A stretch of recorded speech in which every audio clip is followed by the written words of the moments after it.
جوتے کی نوک ان کی طرف کریں اور کہیں جی ہم آپ کی بہت بہتر جانتے ہیں آپ کے معاملات کو, ہمیں ضرورت نہیں ہے آپ کی مدد کی. ان سے اس طرح کی گپیں نہیں لگاتے کہ میں بہت اچھا جانتا ہوں آپ کے ملک کو, آپ کے ملک کا آپ کو نہیں پتا جتنا مجھے پتا ہے. تو یہ ایک صاحب آتے ہیں, وہ کہتے ہیں میں طالبان کو طالبان سے بہتر جانتا ہوں. خان صاحب ہم مسودہ لے آئے ہیں. اس نے کہا تم لوگ پاگل ہو گئے ہو, نکل جاؤ یہاں سے منہ اٹھا کے. 27 سال بعد شنگھائی تعاون تنظیم جیسا اجلاس پاکستان کے اندر ہوا ہے جہاں 12 ممالک کے وزرائے اعظم آئے ہیں. ہم نے بتایا کہ ہمارا شہر خوبصورت ہے, ہمارا ملک خوبصورت ہے, ہمارے لوگ اچھے ہیں, ہمارے پاس انویسٹمنٹ کی اپرچونیٹیز ہیں, ہمارا ہر حوالے سے پاکستان سازگار ہے فار انویسٹمنٹ اینڈ ٹریڈ. تو میں سمجھتا ہوں کہ پاکستان بڑی تیزی سے آگے بڑھ رہا ہے. اور کوئی یہ نہیں کہہ رہا, کوئی آتا ہے نا سربراہ, ہم یہ نہیں کہتے کہ بھائی تمہاری ثقافت ہمیں تمہارے سے بہتر پتہ ہے, تمہاری ہسٹری ہمیں تمہارے سے بہتر پتہ ہے. ہم انہیں ادب سے احترام سے کہتے ہیں کہ آ کے انویسٹمنٹ کرو. ان سے اس طرح کی گپیں نہیں لگاتے کہ میں بہت اچھا جانتا ہوں آپ کے ملک کو, آپ کے ملک کا آپ کو نہیں پتا جتنا مجھے پتا ہے. تو یہ باتیں ہم نہیں کرتے, تکبر سے اللہ تعالیٰ بچائے.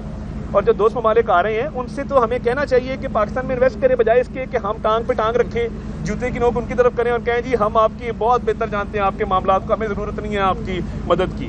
تو جس نے یہ پاکستان کو آئسولیشن کا شکار کیا وہ کرپشن کے کیسز میں اندر ہے اور ایک جوڈیشل پروسیس کے تحت اندر ہے. نہ حکومت نے اندر کیا, نہ حکومت نکال سکتی ہے.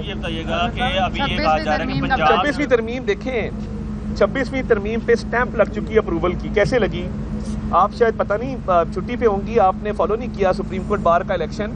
سپریم کورٹ اچھا میں سپریم کورٹ بار ایسوسیشن کا الیکشن ہوتا ہے نا, تو اس میں کیا ہوتا ہے کہ اس میں میں عرض کرتا ہوں. دیکھیے سپریم کورٹ بار ایسوسیشن کا الیکشن لاہور, کراچی, پشاور, کوئٹہ سب جگہ لیڈ ملی ہمارے حمایت یافتہ گروپ کو.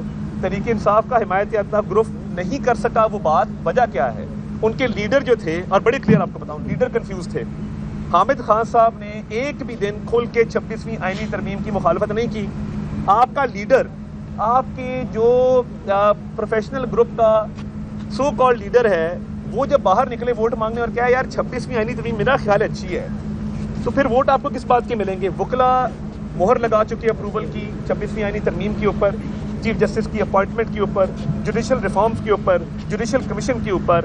اور وکلا تحریک کا الحمدللہ 0% چانس ہے. ساری بڑی بار باڈیز انہوں نے اتفاق کیا ہمارے ساتھ, وہ ہمارے ساتھ کھڑے ہیں. اور انہوں نے, ان کی یہ ڈیمانڈ تھی جو ہم نے پوری کی ہے. ان کی پرانی ڈیمانڈ تھی کہ جوڈیشل کمیشن کی ری کانسٹیٹیوشن کی جائے. ان کی پرانی ڈیمانڈ تھی کہ یہ چیف جسٹس کی سلیکشن ایسے ہو. یہ 26ویں آئینی ترمیم ان کی پرانی ڈیمانڈ تھی کہ کانسٹیٹیوشنل بینچ بنے. آسما جہانگیر صاحبہ نے علم اٹھایا تھا سب سے پہلے. تو میں یہ سمجھتا ہوں کہ وکلا تحریک شروع ہونے کا کوئی چانس نہیں ہے, اور وکلا متحد ہیں, متفق ہیں, اور وہ اس تحریک کو جو ہمارے ساتھ یہ 26ویں آئینی ترمیم کا معاملہ ہے اس کو آگے لے کر چل رہے ہیں. یہ طالبان کو واپس کون لایا؟ میرا پہلا سوال یہ ہے. بانی چیئرمین پی ٹی آئی لے کے آئے.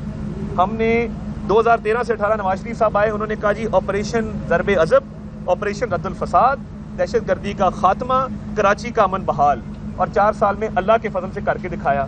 ایک صاحب آتے ہیں, وہ کہتے ہیں میں طالبان کو طالبان سے بہتر جانتا ہوں. کہتے ہیں آ جاؤ بھائی, آ جاؤ, واپس آ جاؤ, رستے کھول دو, ان کو واپس آ کے بسایا.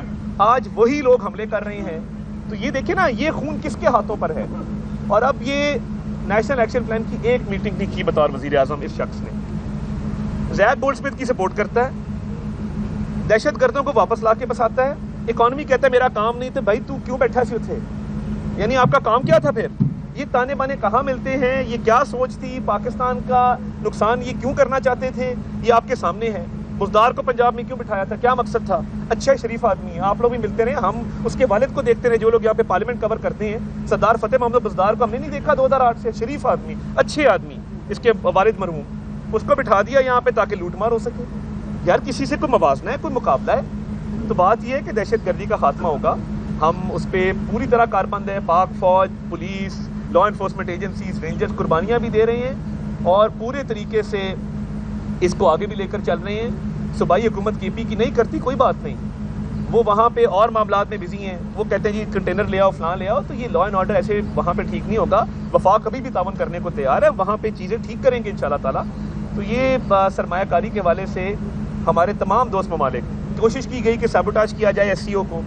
جب 12 وزرائے اعظم پاکستان آ گئے, ایس سی او پاکستان میں ہو گئی, تو اس کا مطلب پاکستان سیف ہے, پاکستان سیکیور ہے, انویسٹمنٹ کے لیے سازگار حالات ہیں, اور انویسٹمنٹس آئیں گی اور اس پہ عمل درآمد ہوگا. جی امریکن گورنمنٹ کے حوالے سے سوال کیا دیکھیے کوئی آپ کے وزراء ہٹا رہے ہیں, وہ دیکھیں وہ غلط خبر ہے, اس کا کوئی ثبوت ہے تو میں اپنے مخالفین کو کہتا ہوں سامنے لے آئیں. میں اس پہ زیادہ بات اس لیے نہیں کرنا چاہتا کہ انہوں نے اس کو یونین کاؤنسل کا الیکشن بنا دیا, امریکہ کے الیکشن کو. یعنی اس طرح بھی کبھی ہوا ہے کہ ایک صدر آئے اور آپ یہاں پہ کیا سرائیاں شروع کر دیں.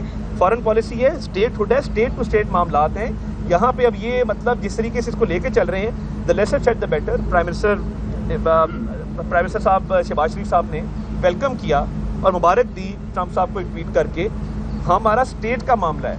یہ لوگ جو بیانیاں بنا رہے ہیں, آدھی پارٹی کہہ رہی ہے نہیں, آدھی پارٹی کہہ رہی ہے ہاں, علیمہ خان صاحبہ کہہ رہی ہے نہیں, ہمارا باپ لگتا ہے فلاں. میں نے ان کا کلپ دیکھ رہا تھا. یار دیکھیں نا, آپ کی پارٹی میں ایک پالیسی نہیں ہے, ایک سوچ نہیں ہے. 26ویں آئینی ترمیم پہ یہ گئے مسودہ لے کے, خان صاحب مسودہ لے آئے ہیں. اس نے کہا تم لوگ پاگل ہو گئے ہو, نکل جاؤ یہاں سے, منہ اٹھا کے مسودہ لے کے آ گئے ہو. میں کہہ رہا ہوں مجھے جیل سے رہا کرواؤ اور تم لوگ مسودے لے کے پھر رہے ہو. 90% تحریک انصاف کی حمایت شامل تھی 26ویں آئینی ترمیم میں. ان کے کہنے پہ 2 کلاز نکالے گئے. جب مولانا فضل الرحمان صاحب کے ساتھ کھڑے ہو کے انہوں نے کہا کہ ہم اس سے متفق ہیں ڈرافٹ سے, تو پھر پیچھے کیا رہ گیا ہے. وہ تو جیل گئے تو اس نے وہ بدتمیزی کی ان کے ساتھ. صرف دیکھیں ہمارے بھی سورسز ہیں نا, جیلر بھی کھڑے ہوتے ہیں میٹنگز کے اندر, ہمیں بھی لوگ بتاتے ہیں, صرف گالیاں نہیں دی گندی. باقی اس نے کہا کہ نکل جاؤ یہاں سے. میں کہہ رہا ہوں کہ احتجاج کرو, انتشار پھیلاؤ, آگے لگاؤ, مجھے باہر نکالو. تم لوگ 4 کنٹینر نہیں ہٹا سکتے. 4 احتجاج تمہارے فیل ہو گئے ہیں اور یہ مسودہ لے کے آ گئے ہو. چلو نکلو, مسودہ باہر لے کے جاؤ.